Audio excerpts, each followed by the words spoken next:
Well, welcome to John Carroll University. On behalf of the Boulder School of Business, it's my pleasure to welcome, of course, our students here today, our alumni, our faculty, and our special guest. Welcome to what is, I think, our 61st presentation for the Mellen series. So it's an exciting thing that's been going on since 1986. First of all, I'd like to remind you that 2016 marks the 20th anniversary of the naming of the Boulder School of Business. So it's a year of celebration for us, named for our alumni, John and Mary Jo Bowler. And so we will have a lot of focus on growth and innovation at the Boulder School as we approach our 20th year.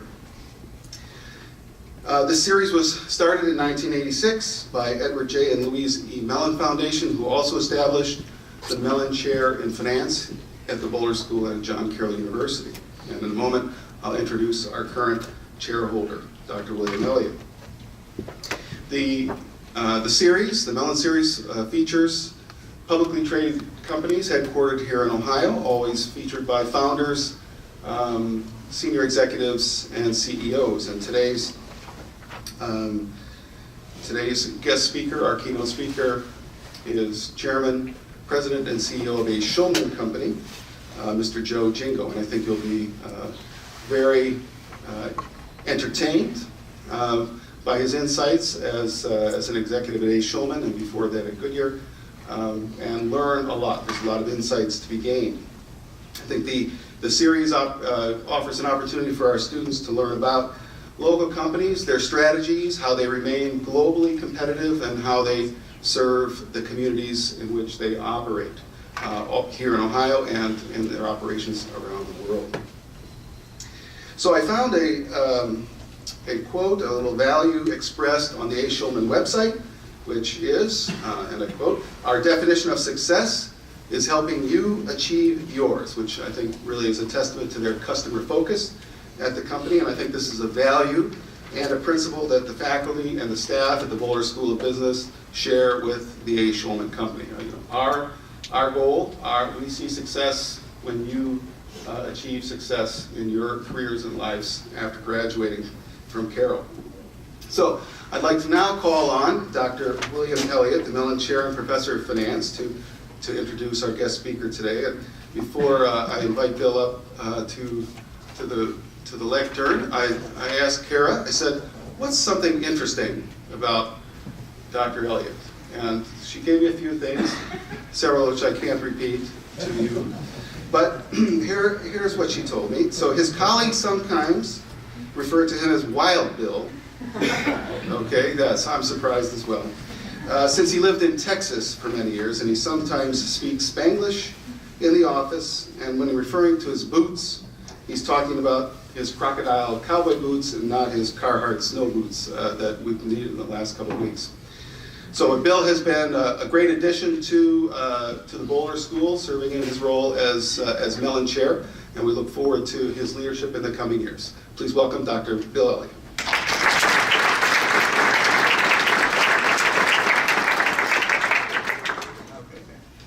Good evening. Thank you, Dean McKeon. I'm honored to hold the chair in the Mellen Chair in Finance, and it's a pleasure for me to introduce Mr. Joseph Gingo. Mr. Gingo was born in Akron and currently lives there with his wife, Linda.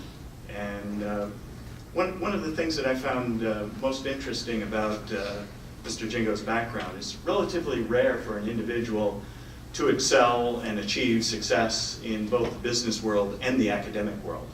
But Mr. Gingo has done both. So I'm going to start with the academic world first. He did his undergraduate work at Case Institute of Technology, now Case Western Reserve, of course, with a degree in chemical engineering. Followed that about half a dozen years later by getting his law degree at the University of Akron. And then another decade or so after that, went back again for a master's degree in business management through the Sloan Fellows at MIT. So he's already achieved a huge success on the academic side, but then his business career began at Goodyear Tire and Rubber, and he's held a number of positions and traveled the globe helping Goodyear. He advanced through numerous domestic and international business units, including aviation products, off-road tires, racing, as well as engineered products. At June 2003 to 2008, he served as the Executive Vice President of Quality Systems and Chief Technical Officer. In this role, he was responsible for the introduction of new products, continuous improvement activities, as well as working with Goodyear's global partner, Sumitomo Rubber Industries. In 2008, he joined A. Schulman as the Chief Executive Officer and President. A couple of months later, he was named Chairman of the Board, a role that he played, or an organization at which he served as the Director, actually since 2000. Mr. Gingo is actively involved in various business associations, community activities, philanthropic endeavors. He serves in particular on the Northeast Ohio Medical University Foundation Board, as well as the University of Akron Foundation Board. So without any further ado, I'd like to introduce Mr. Gingo.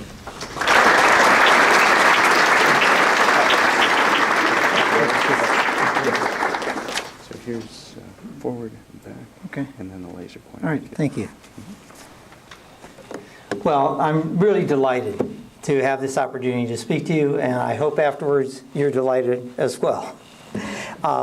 When I refrain, this period of time we're going to talk about is 2007 to 2014.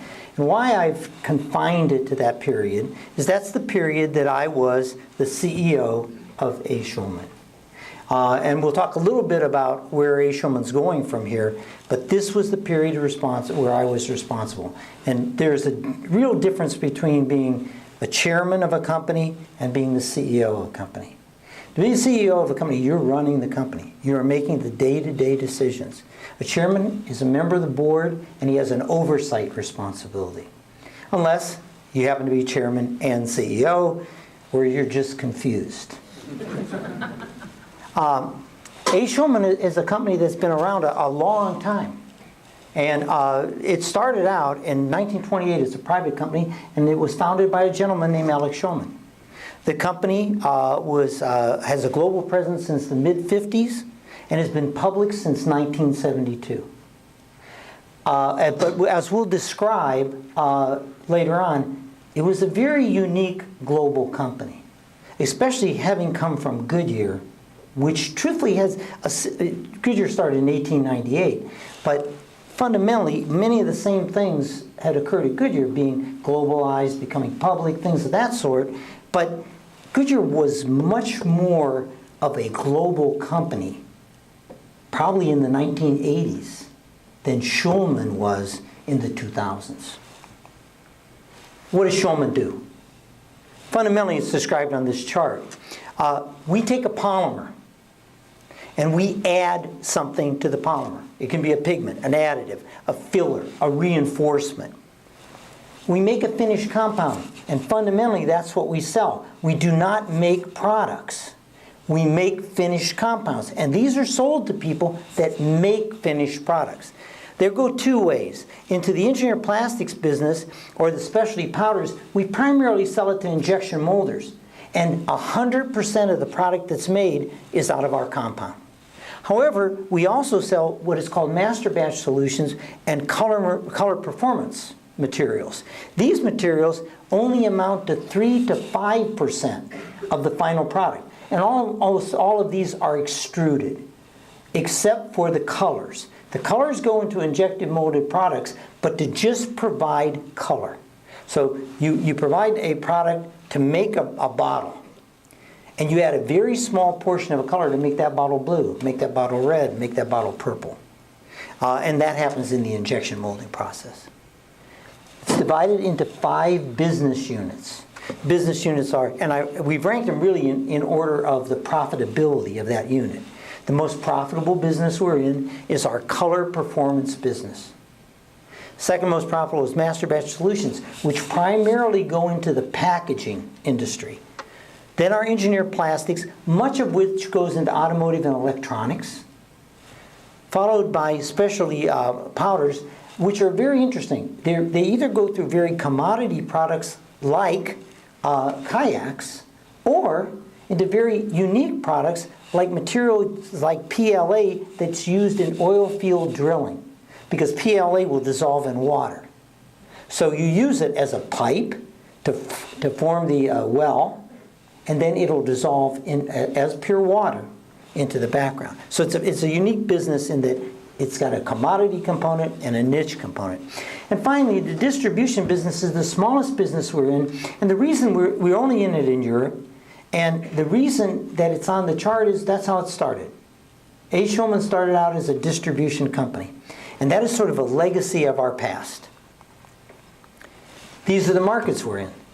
So you can see we're in mobility, we're in packaging, but many markets, very diverse, which is good, because we can withstand a lot of economic pressure. If automotive is down, mobility is the category we put automotive in, that would be down. Packaging could rebuff that. Packaging is very stable. There are two businesses on this chart that are very stable for us. Packaging is stable. I'd like to say that during a recession, people might not drive their car, but they're going to go out and buy food. And that food's going to be in a plastic package, most likely, which we've contributed the plastic to. The other market that is really steady is colors, because of marketing programs. A lot of times, you go and you'll see a perfume, and we sell a lot of color concentrate into people that manufacture perfume bottles. So somebody will decide to have a marketing campaign. Well, they don't really change the perfume. They change the color of the package. And so that is a pretty consistent market for us. And as I said to you, that's one of our highest profit markets. At the end of this presentation, I only want to leave you with 4 takeaway points. If you walk away with anything, that's what I'd like you to come away with. Number 1, you have to have a strategy. There's a quote that I can never remember. I think it's Mark Twain, but it doesn't matter who it is. It says, if you don't know where you're going, any road will get you there. You have to have a strategy. You have to have a plan. Number 2, you have to have a great team. No one, no matter how good they are, can do it all by themselves. They have to have a group of people that can support them and get things done for them. And also to critique them when they're going in the wrong direction. You have to have a culture. There has to be a belief in your organization that there are rules that we abide by. There is a way that we do business. And finally, you have to execute. You can have a strategy, you can have a team, you can have a culture. You don't execute, it actually doesn't matter. Nice on paper, but you have to execute. Execution is the key in business. We talk a little bit about strategy. When I came to A. Schulman, what I found, we talked about the markets we're in, but what I found in A. Schulman that we could compete in the engineered plastics part of the business if we stayed in niche products. Why could we compete? Take a look at the bottom of the chart. There are names that you recognize. Dow, DuPont. Now, of course, they're merging now. Should change the chart. ExxonMobil, LyondellBasell. These are very, very big players. They have a lot of resources. A company Schulman size, even though it's $2.5 billion in sales, cannot compete against those companies if those companies really want to compete against you. They have much more resources, not just financial, people, equipment. You cannot win. So you have to stay in the part of the pyramid where they don't want to be. You would say, well, why won't they want to be there? I mean, look, it's the niche, the specialty, and that's where you make all your money. They don't even have the right equipment to compete with you. When you're in a niche product, it's small volume, a lot of changeover, a lot of short runs. Bigger companies don't even have the equipment to compete in that environment, even if they want to compete in that environment. Their overheads are such that they can't compete in that environment. But they can play a good game as that's what they're doing. But truthfully, big companies primarily can move into the broad market. But it's very difficult in the plastics industry to be in niche and be big. However, in the master batch business, where you're only providing 3 to 5% of the end product, big companies don't like to be in there at all because it is a niche. The master batch market, the whole master batch market is about $8 billion in what I call defensible space. And if you look at the niche market in engineered plastics, that's $6 billion. Comparable size. So just imagine how big the pyramid is. The pyramid is actually $186 billion. So you can compete, when you're small, you can compete in niche areas. And you can compete effectively. And your danger is if you grow a product big enough, a big guy will come in and take it. I use an illustration from when I was at Goodyear. In the 1980s, Pirelli held 80% of the high-performance market in Europe. I was sent to Europe to get approval on high-performance cars. Why was Goodyear not in high-performance? Michelin wasn't either. In the 1980s, high-performance was a very small market in Europe. But what happened is it spread out of Germany to the rest of Europe. It became big. At that point in time, Michelin and Goodyear became interested in that market. At the end of the 1980s, Pirelli went from 80% share to 8%. Because, as I used to say when I would have given speeches to automotive companies, they'd say, well, Pirelli has 100 great engineers in Milan. And I said, that's true. They're probably the best guys in the world. And I have 1,000 in Luxembourg. And I only need 10% of them to be good. And the odds are the 100 guys at Pirelli aren't that good. And probably I might even have more than 10% that aren't good.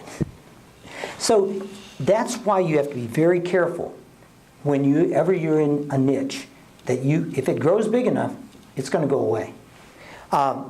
So I looked at this picture and I said, okay, that's where we are. No, I went the wrong way.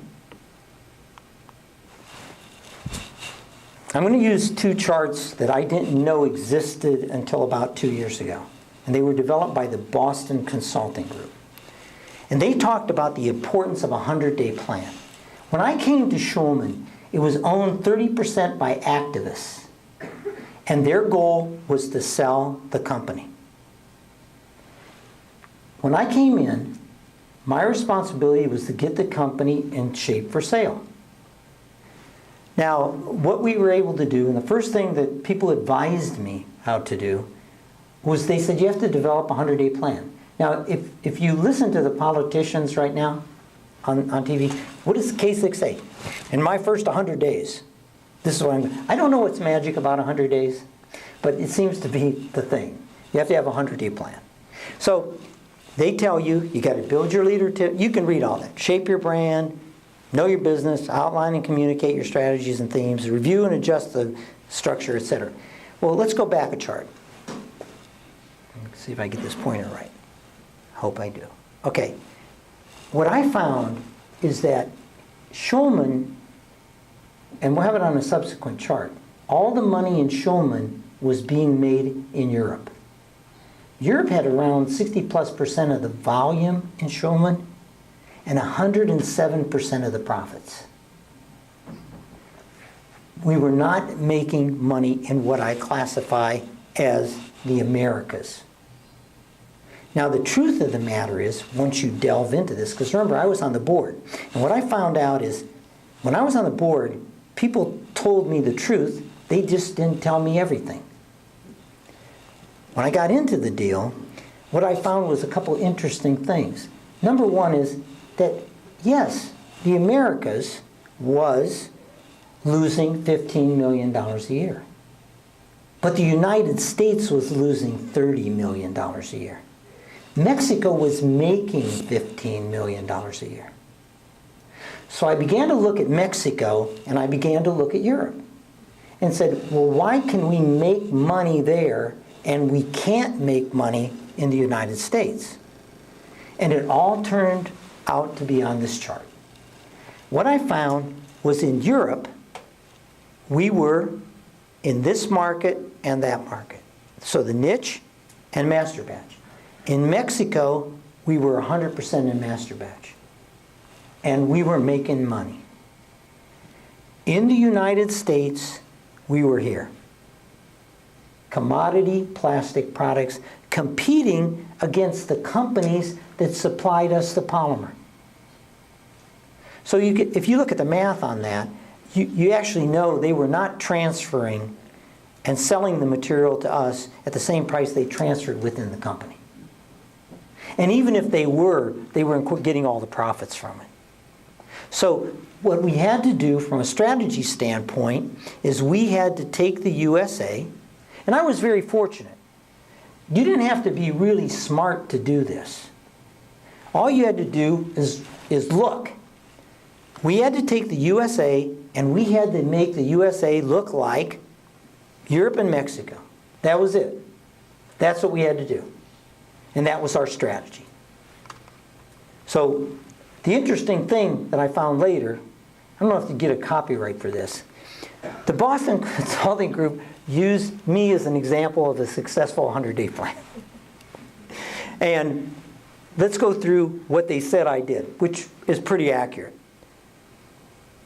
I had to make more efficient, effective utilization of North American manufacturing facilities. What does that mean? I shut down 7 plants. Because they were making materials that we were selling at a loss. I said the convenient way to do this would be, rather than do any paperwork, is when we sent them a bale of plastic, we should just put $1 on the outside. And they could peel it off when it came in. It'd be much more efficient and less costly for us. Save some money. Enhance focus on value-added products. What does that mean? Make a niche. Make the USA look like Europe. And I did also have to work with Europe to be more niche. Mexico was pretty good. Europe had a few commodity lines, and we had to do a little work on that. Well, that was simple. You can't lose $30 million forever. So we had to fix North America. They had developed a very critical, neat new product. It was called Envision. It was really an ideal product. The only problem was there was no market for it. And they had invested $25 million into this product. We stopped it. And I'm going to tell you, I was chief technical officer at Goodyear. This was an outstanding technical product. This was a technical success. Marketing failure, but a technical success. So we just shut it down and started to save money immediately. One thing I did notice in Europe that was ridiculous was every country operated independently. Now, there was such a thing known as the European Economic Union, and they have a common currency. And what I found that every country was doing their own payroll, their own books, own receivables, own inventory control, so we consolidated that. And we saved quite a bit of money. We consolidated that in Brussels. We have subsequently moved it to Poland. Ensuring the best leadership team is in place. So these are the things that were our plan detail, and I think the result was pretty good. If you look at the chart, this is, in that period of time, this is what happened with the Standard & Poor's, and this is what happened with A. Schulman. And I do think the Boston Consulting Company should have talked to me before they bothered to use my name, but that's all right. The other thing that I found, and this is what the big shock to me was, Goodyear, when I was at Goodyear, I was responsible for continuous improvement. And I used to have a vice president. His name was Don Stanley. And I used to complain to him all the time. He was responsible for this area. And I used to say, we're process deficient. We have no processes. None of our processes are global. And I'd complain and complain to Don. But when I went to Schulman, within 3 months, I gave Don a call and I apologized. And the reason I apologized is Schulman had, honestly, no processes. 0 processes.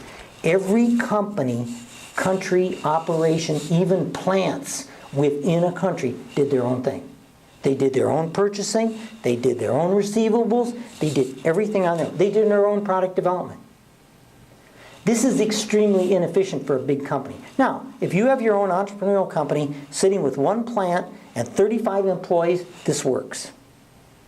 It doesn't work in a big global company. Can't do it. There's no efficiencies, no scale. So when I came in, the first question that was asked of me was, what are you going to do about low-hanging fruit? You guys have all heard the term, low-hanging fruit. Low-hanging fruit is like this stuff at the bottom of the tree. I said, the issue is not low-hanging fruit at Schulman. The issue at Schulman is watermelons on the ground. And if I'm not careful, I keep tripping over these. And what do I mean by watermelons? Well, there was no professional staff, no clear aim or strategy. Country isolation we mentioned. I thought this was probably one of the best, and I have somebody in the audience that might appreciate it. I asked them, well, I want to see the financials. And they said, yeah, we do them every 3 months. I said, excuse me? I said, you do them every 3 months. Yeah, you know, when we close the books, and you get to look at them. I said, you got to be kidding. I mean, how do I do anything? I mean, I'm supposed to wait for 3 months till they close the books before I can even look at anything? And it's the auditing results. So GAAP, that will give me a lot of insight into what's going on. So what we did, we instituted, believe it or not, we had to start out slow, a monthly process. We've got that down to a weekly process, but I mean, it's where we started, monthly, just to look at the numbers. They didn't have that. I mean, that's pretty, to my mind, basic. Okay, anyways, what we were able to do, we have accomplished at Schulman all these bottom items. We're working on the items in the middle, and then that'll be the final step. And then we'll have our processes in place. And you do need global processes if you are a global company. We talked about strategy. What was the second point? Team. When I came to A. Schulman, they had 1 executive officer besides the CEO of the company. That was the chief financial officer. That was it. There were no other officers in the company because every operation did their own thing. They didn't need anybody to coordinate it globally. So the first thing I did, which some of the auditors might like, the director of internal audit reported to the chief financial officer. I didn't think that was right. I think that had to report to the chief executive officer. We had sort of like, you know, the fox watching the hen house. So the auditor reported directly to me.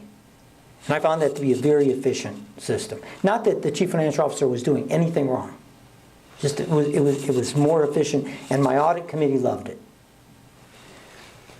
There was no chief resource officer, human resource officer. So how do you develop your programs? How do you develop your people? How do you train people? How do you do those things without somebody coordinating it? So I hired a guy there from Goodyear. It's the only guy I ever stole from Goodyear. But it was a great steal. And Rich Kramer is in the audience. Rich is a graduate of John Carroll and the current CEO and chairman of Goodyear. And he kind of called me up afterwards and said that was a good move. So I appreciate that. And then, now I did get another Goodyear guy. I only had 2. Chief Purchasing Officer, but he had retired from Goodyear. Now, I'll tell you how important this is. 80% of every revenue dollar that comes into A. Schulman, it's actually 76, is a raw material purchase. So for every dollar we get on revenue, 76% goes out to buy raw material. They did not coordinate purchasing. Everybody did their own thing.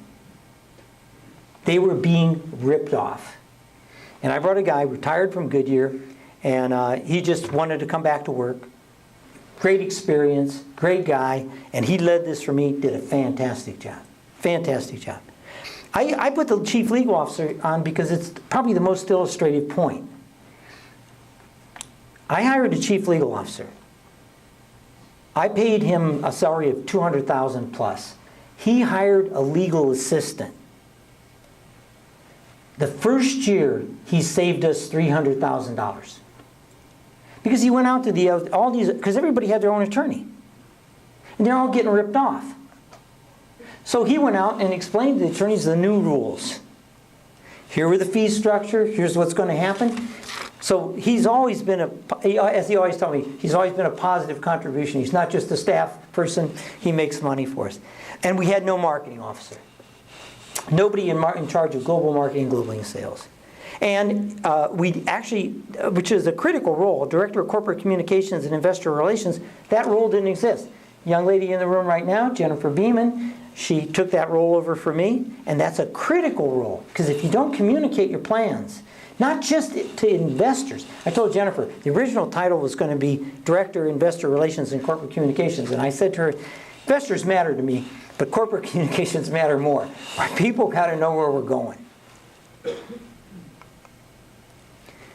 How did we set it up? When I was at Goodyear, there was a group called Organizational Development. And I took over many operations in my career. Many of them were turnaround situations. And the first one I went through, I had a very good friend that headed HR named Mike Burns. And I had to consolidate an entrepreneurial company with an international company and a global company within Goodyear. And I asked him how to do it. And he said that he sent a guy down to work with me. And what they told me to do is I had to tell people who I was. What did I believe in? So I came up with these guiding principles. Originally I had more than this, and they said I had too many. So you got to cut it down to where people can try to grasp it. I stole all of these from somebody. You know, if you look at this one, oh, I'm sorry. I was in a training course, and I read that. I thought that was sort of neat. So I liked that one. This was given to me when I left Atlanta, Georgia. They said the only thing I ever talked was about communicate, communicate, communicate, train, train, train. They gave me a gold plaque. And and I always told people I never over-communicated or over-trained anybody in my life. Bob Keegan, our CEO, usually said, put the dead fish on the table, don't hide problems. I'm sorry, get that. I can't remember who told me this one, but it makes sense. People are paid for performance. This one is sort of something I developed. We're a team, not a family. And I'll tell you why I developed that. I use the sports illustration. When you're in a business, it's a team. It's not a family. What does that mean? Well, unfortunately, whether you like it or not, your sibling is your sibling when you die. Right? Day one. Don't have to like the person at all. When you die, they were still your sibling. In a corporation, they're not your sibling. If they're not doing the job, you have to try to train them, you inform them, and if it still doesn't work, you get rid of them. The analogy is a sports team, right? If you had a quarterback, and the quarterback had a broken throwing arm, there would be nobody on the team that said, well, he has to start, because he's part of our family. It's a team. And the team has to succeed, and to succeed, everybody's got to be able to play. And so it was very important in a very family-oriented culture, which Goodyear was also, and had to do that change at Schulman. Another good one I got from a former CEO, Stan Galt, was this one. He told me very early on, your opinion versus my opinion. My opinion will usually win. Look at the word usually. My opinion will usually win. He said, your facts versus my opinion, your facts will win. And he was a man of his word. He was a very opinionated guy. He had a very strong personality. But when you came in with facts with this guy, it changed the game. And he could change his opinion. So I hope I learned from that. Well, anyways, that was too complicated. As we got bigger and we began to do acquisitions, we had to refine that. And I got to be a little embarrassed by what occurred. Since I didn't fire anybody but one person, and we turned around the company, the board became worried that if I left, the company would go back. So they brought in an industrial psychologist. And the industrial psychologist met with me for 2 hours. At the end of the 2 hours, he looked at me and he said, you said 4 things. That's an extreme embarrassment after talking 2 hours. he said, if I listen to everything you say, what you believe in is being open, honest, listen, and accountable.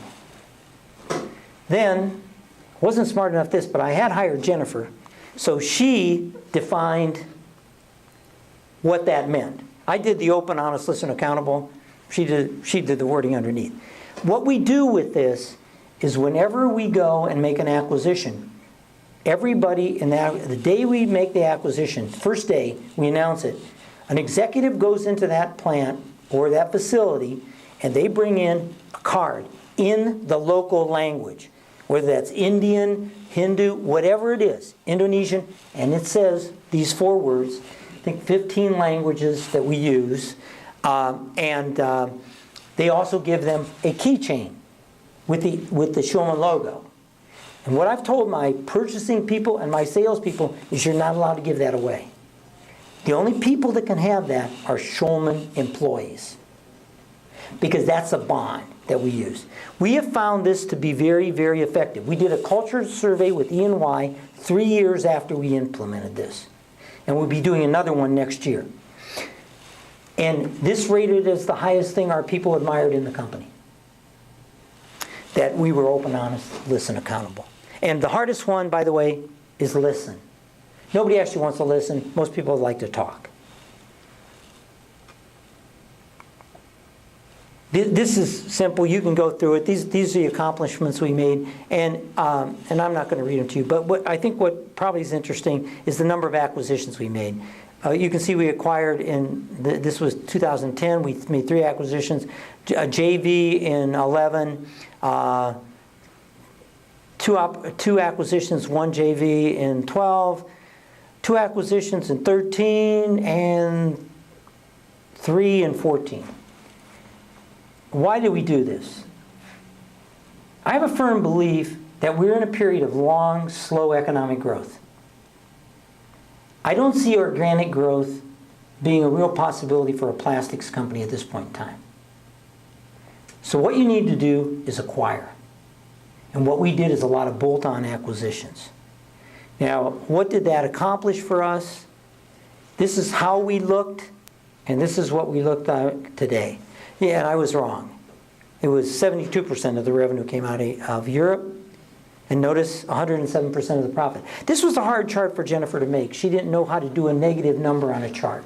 I thought she came up with a clever approach as to how to do it. And you can see the USA was 20% of our revenue and a minus, well, this was actually, remember, this is distorted by Mexico. 27% and an 8% loss, and Asia was okay for us. Here's what we looked at when I left in 2014. We had pretty much kept the USA's revenue the same, but we'd grown it to where it's 30% of our operating profit. We had reduced Europe to 61 with a goal of taking it below 50. That wasn't accomplished while I was there. And Europe is still was 64%. Europe is now under 50 with our latest acquisitions that occurred after I left. So we made most of our goals. We diversified the product line. Distribution was the lowest margin business we're in. It was 34% of the company when I came. It was 16% when I left. What did we grow? I told you the highest profit margin we made was in colors. It was 1% when we came, 8% when I left. So we diversified the portfolio into higher valued niche products. And these are fundamentally the accomplishments from a financial standpoint. We didn't grow sales that much because when we cut so much business in the USA that was losing money. So we lost a lot of revenue in the USA, but replaced that with less revenue that made money. And the goal of a business is to make money, not to make revenue. Our adjusted EBITDA grew by, Adjusted EBITDA grew by almost 7%. We got ROIC above our cost of capital. Cost of capital was 11% for the company, and by the time I left, we were at 12.7. When I came, we were below our cost of capital. And the accomplishment that I appreciate the most is the one on EPS. When I came, the EPS of Schulman was 87 cents per share. The EPS when I left was $2.36. Plus, we pay an 80-cent dividend. So we pay a dividend that is almost as big as our earnings per share when I arrived in 2007. So that is probably the goal or achievement that I rest my hat on the most. And I'm still chairman of Schulman, and I tell my successor all the time, the number to watch in this chart is EPS. That's what they measure you by, at least in our business. That's the number they measure by. They'll talk to you about revenue, they'll talk to you about EBITDA, they'll talk to you about ROIC, but you better make your guidance. And your guidance is in earnings per share. That's the result. Over that period of time, this is where we grew our market cap. We reached a height, I think, the day I left, the share price was $41 a share. But another thing a CEO has to do, and when I was leaving, the key was there's a future. So I had picked my successor with the board. We had 2 candidates. We narrowed it down to the one. We brought him in as COO for 1 year prior to achieving the CEO job. And his goal was, what's the future? And it had to be his, not mine. Because I wasn't going to lead it. He was. So we took a look. We used a consultant called Rollenberger. And they looked at the entire specialty plastics business. It's divided into 115 segments. We narrowed that down to segments that fit the profitability profile, the ease of doing profile that we needed. And we came up with 8 areas that we thought we could go into. 3 of them were back integration. High-performance thermoplastic, polymer additives, specialty pigments. 3 of them were parallel businesses. So in other words, they really did not have much synergy with our business, but their business model was the same. And specialty coatings and adhesives and electronic packaging materials. And then 3 of them were extensions of what we did, and that was functionalized polymers or composites. Now composites, the big difference in composite is that is a finished product. Composites are a finished product. Remember I told you we didn't make finished products. After a careful analysis, he and the board made the decision that we would go and make an acquisition of a company called Citadel. Citadel was owned by a private equity firm. It was $600 million in revenue. Geographically, it was a great fit for us because $300 million of this was in the compounding business that we're in. $300 million was in the composite business, which we weren't in, but it's related to what we do. And we looked at it, and most of the plastics business was in the USA, where we held a deficiency. Didn't have a real, so it was a great geographic fit for us. It also increased our revenues rather dramatically from around $2 billion, actually 2.2 to around 2.8. And then we had 300 in a business to grow. Because the other thing we looked at is we were getting big enough in the compounding business that we would start to have to go outside a niche. And that concerned us because of what we talked about at the start of this presentation. That if we went outside a niche, big guys would come after us. So we looked at another business where we could be in niche, and that is the composites business. And that's what he picked, and that's what we bought. And finally, if we go back to the start, takeaways are simple. You have to have a strategy. You better have a good team. You got to have a good culture. And if you do all those 3 things, execution is easy. And that's the story. So, are there any questions? Yes? So you talked about how inorganic growth is driving the industry. Do you kind of see companies like DuPont, Dow, or Exxon ever coming down into that niche market and acquiring? They'd have to become very small. Okay. I mean, even their split up divisions, when you take DuPont and Dow and combine them, you'd have the largest chemical company in the world besides ExxonMobil. Even splitting it into 3, you're in the $20 billion, $25 billion range.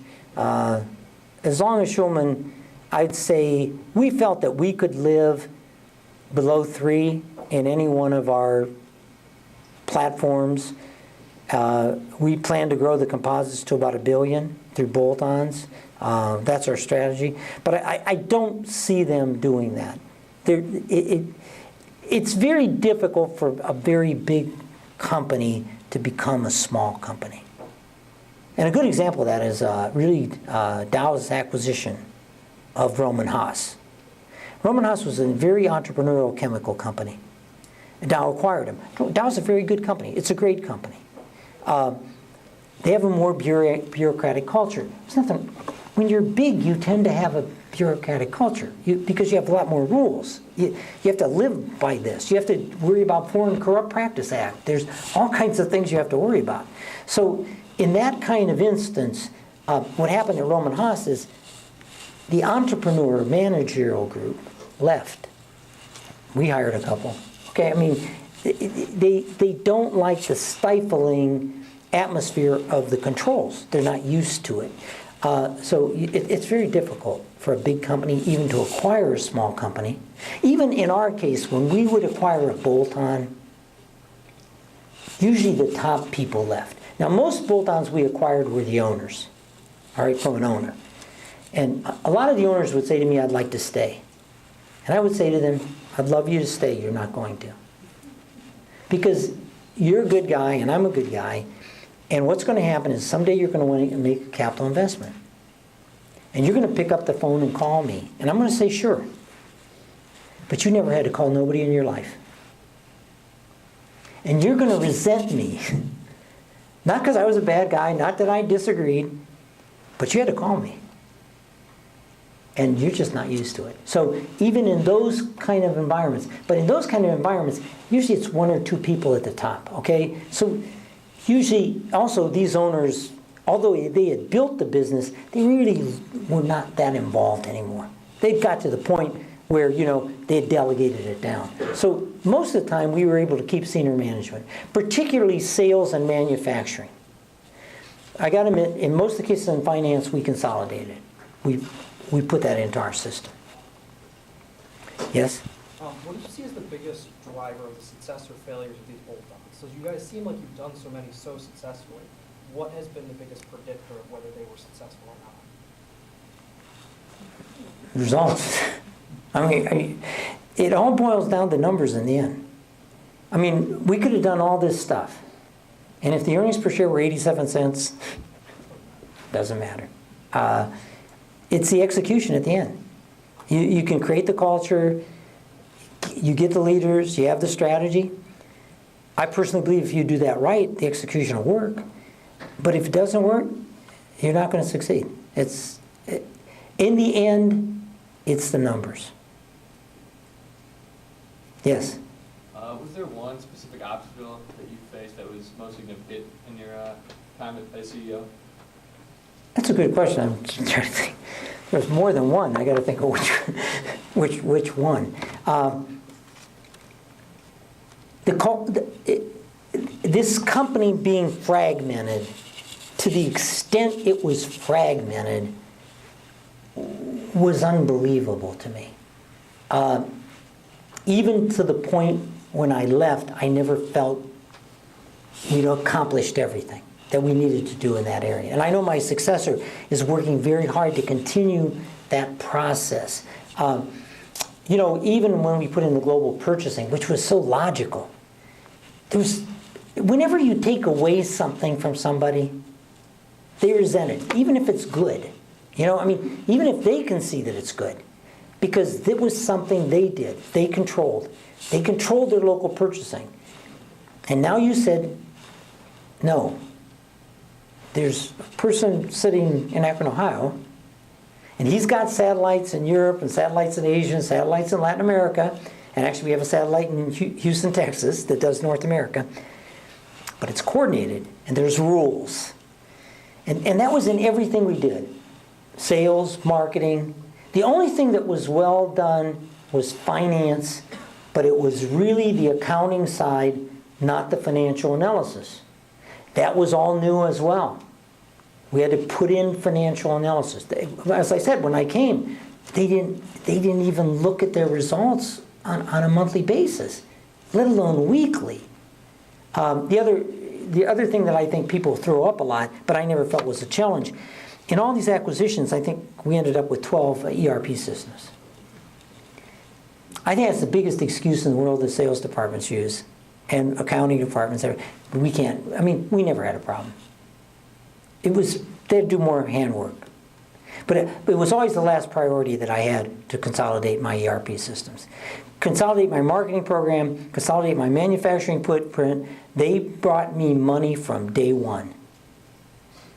Consolidating my ERP system, even when I was Goodyear, they outsourced it, saved money, brought it back in, saved money twice. It was impressive. We saved money twice on the same deal. Anyone else? Yes? What would you tell your 20-year-old self as a college student? You know, it's a different world.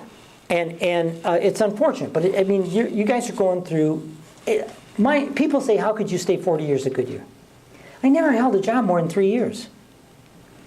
I mean, Goodyear rotated me through technology, to project management, run a business, back into technology, go run a business, different businesses. Every time it was a bigger technical unit, every time it was a bigger business. And I rotated all the time. It was, and fundamentally I was put in charge of things that had to be turned around. So it was very challenging. And we talked about MIT. That was, Goodyear paid for that. I mean, they took me into the Sloan program. I mean, they educated you. Those types of things are much less today because of the corporate environment we live in. We don't do those things at Schulman. So what I see is we see a lot more movement among companies to move up. A good example would be our financial organization. We have a very solid group of young people in senior positions.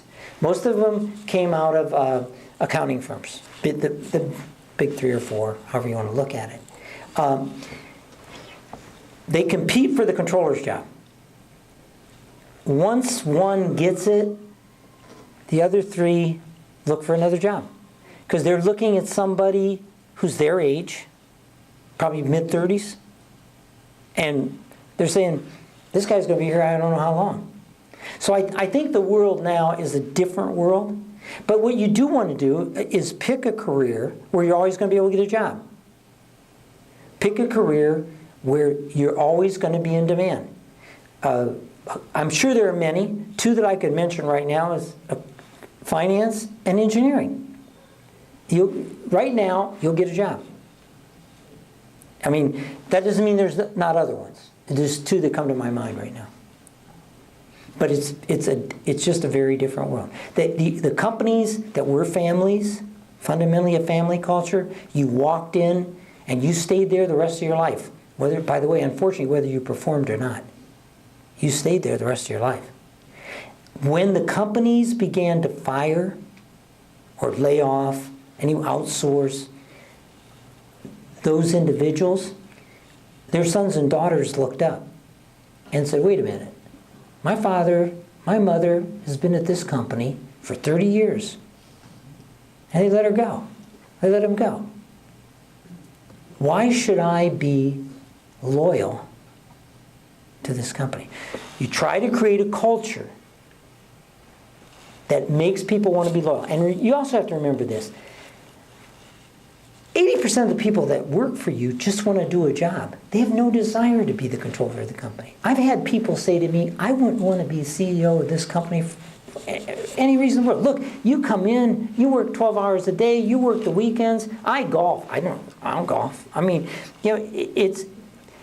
So people can live a very good life in the culture. It's depending on the ambition and drive that you have. But if you have a good career, in a function that is always going to be in demand, even when there's a layoff, even when there's a downsizing, you'll find another job. Anyway, yes? So, the area of environment, I saw a little bit on your website on that. So, how has, this move into sustainability or environmental, both on the regulatory and compliance side, how's it affected the company? And then on the new opportunities, new materials, what's driving opportunities there? First of all, from like an emission standpoint, that was a responsibility I had at Goodyear, and it was a very difficult one. There's a lot of emissions issues for tire companies. Schulman doesn't have any. I mean, we fundamentally don't run operations that produce. See, we're buying a polymer, so anything from an environmental standpoint that was bad occurred at Exxon. Okay, and they had to handle it, and they did handle it, and they sent us a polymer, and we put pigments in it. Now, the only thing we ever have to worry about is pigments. Pigments are a concern because pigments can contaminate. A lot of them have iron, things of that sort. So we have to be careful on handling pigment. But it's not a big job for us on that side. Now, on the product side, that's becoming more important, way more important. For example, especially powders. Toothpaste. We manufacture the granules that whitened your teeth. It's in the toothpaste, right? You're going to brush your teeth, and that little scrapey feeling, that was that little granule we manufactured. That's been outlawed. Okay, Perel. We manufacture the granules. You ever saw those little blue things? Yeah, well, those are ours. And no longer, because they proved that they didn't dissolve. So we've moved to materials like PLA. PLA dissolves in water. And we're still getting pushback from that, from environmental agencies. So and we fight the battle constantly on plastic. Plastic waste and waste into landfills. Recycling is a big issue. But recycling is much more of an issue for us in Europe, where they literally do have the systems to recycle. So you really have to comply in Europe, because you can't fool them. They know. Here in the United States, we have some places we have systems and some places we don't. Some cities ban it, then they don't enforce it. But I think it's going to be, from a standpoint of Schulman, it's much more a product issue than it will be an environmental issue for Schulman. Yes? Just kind of off that, how much of your resources can you commit to research and development? Not as, if you look at research and development, there's two kinds of development, okay? You have research, then you have applied development and product development. Okay, and and this goes back from my history as the chief technical officer. Schulman has no research. We don't develop polymers. The research is done by the polymer manufacturers, the pigment manufacturers, the TiO2 manufacturers. So Schulman has no research. All right, we are primarily an applied developer. What does that mean? A company comes to us, let's say a big packaging company, and they want to develop a new film. We will work with them on their production line, changing our additive mix to work out for them to develop their new product, and it's usually a joint development, but it's applied. All right. Now, we are venturing into, and that's why we have a chief marketing officer now, we are venturing into product development. So in Schulman's case, it's a very small percentage because of the business we're in. It's almost all applied. But we are going to move into product because we're not going to grow organically at all. I said your organic growth is going to be slow, but you have to have some. So if Schulman doesn't do product development, we'll have no organic growth. So that's why we're putting more and more focus. And we're doing it with a chief marketing officer that we hired from Dow, a lady that has a very good insight into where markets are going and because the other big thing is you can't let technical people run your new product cycle. Technical people in general will work on what they enjoy. As I said, this product that I found at Schulman is a fantastic product. No market, but a fantastic product. And you have to have somebody in marketing say, if we made this product, actually somebody would buy it. So we are working a lot more in product development. Anyone else? Okay, well, I want to thank you all for your time and attention. I appreciate it.